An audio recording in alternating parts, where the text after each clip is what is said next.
Dear students, एक और doubt question था किसी बच्चे का। है एक गेंद का द्रव्यमान 1 ग्राम है। क्वेश्चन को ध्यान से देखना है। एक गेंद का द्रव्यमान 1 ग्राम है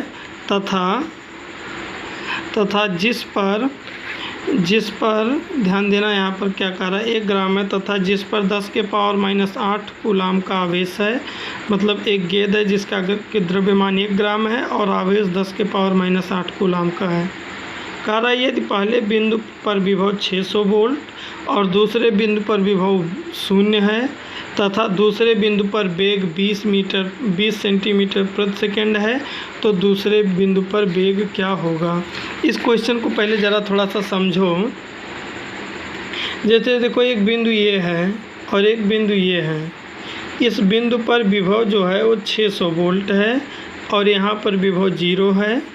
विभव वी की यहाँ कितना है, 600 वोल्ट और यहाँ 0।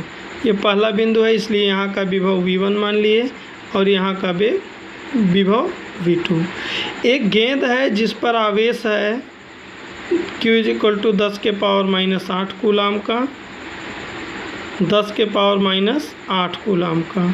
तो ध्यान दो, वही गेंद यहाँ भी है, तो यानी कि यहाँ पर भी है 10 के पावर -8 कूलाम। यहाँ पर ना वेग यहाँ पर कह रहा है गेंद का वेग क्या होगा, इसका मतलब स्मॉल v1 क्वेश्चन मार्क। और यहाँ पर गेंद का वेग v2 दिया है 20 सेंटीमीटर प्रति सेकंड। तो ये जो 20 सेंटीमीटर प्रति सेकंड है ना, इसको बदल दो तो हो जाएगा 20 × 10 के पावर -2 मीटर प्रति सेकंड। तो ये तो समझ में आया होगा तुम लोगों को। कह रहा है तो यहाँ पर वेग क्या होगा। तो देखो, तुम लोगों को क्लास 10th में बार बार बताया जाता है कि किसी निकाय पर किया गया कार्य निकाय की ऊर्जा में हुई वृद्धि के बराबर होता है। चूँकि ये दोनों गतिमान हैं, तो देखो हम ऐसा भी तो लिख सकते हैं, किया गया कार्य बराबर गतिज ऊर्जा में परिवर्तन। गतिज ऊर्जा में परिवर्तन।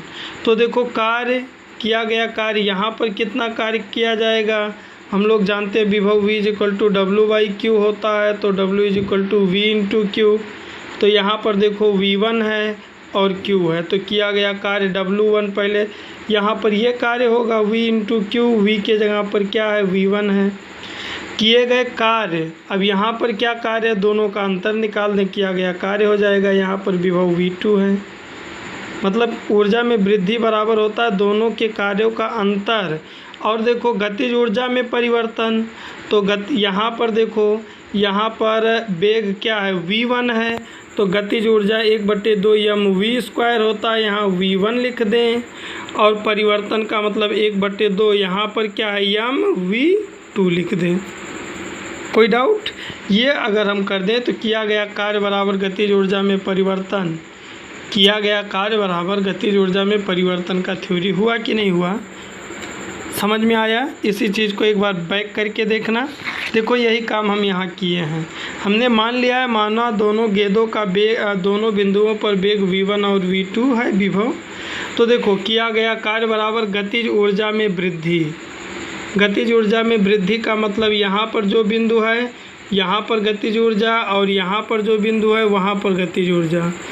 यहाँ V1 यहाँ पर विभव V1 600 वोल्ट है, यहाँ पर वेग V1 पूछ रहा है, यहाँ विभव V2 0 है, लेकिन वेग V2 है 20। तो देखो वही काम कर दिए। 1/2 गतिज ऊर्जा में परिवर्तन का मतलब यहाँ का माइनस यहाँ का। देखो 1/2 m1 V1² -1/2 m2 V2²। गतिज किया गया कार्य देखो, ये V1 × Q -V2 × Q common ले लिए। Q का मान 10 के पावर -8 दिया है। पहले बिंदु पर विभव 600 दिया है, दूसरे बिंदु पर विभव 0 दिया है। 1/2 1 ग्राम है, तो m का 10 के पावर -3 हो गया। V1 पहले बिंदु पर वेग दिया नहीं है, V2 दूसरे बिंदु पर दिया था। बस इसके आगे हम इसको सॉल्व कर दिए और हमको पहले बिंदु पर वेग मिल गया। ये तो था ये क्वेश्चन। इसको 1 बार 2 बार तुम लोग देखना, ये क्वेश्चन तुम लोगों को ज़रूर समझ में आएगा।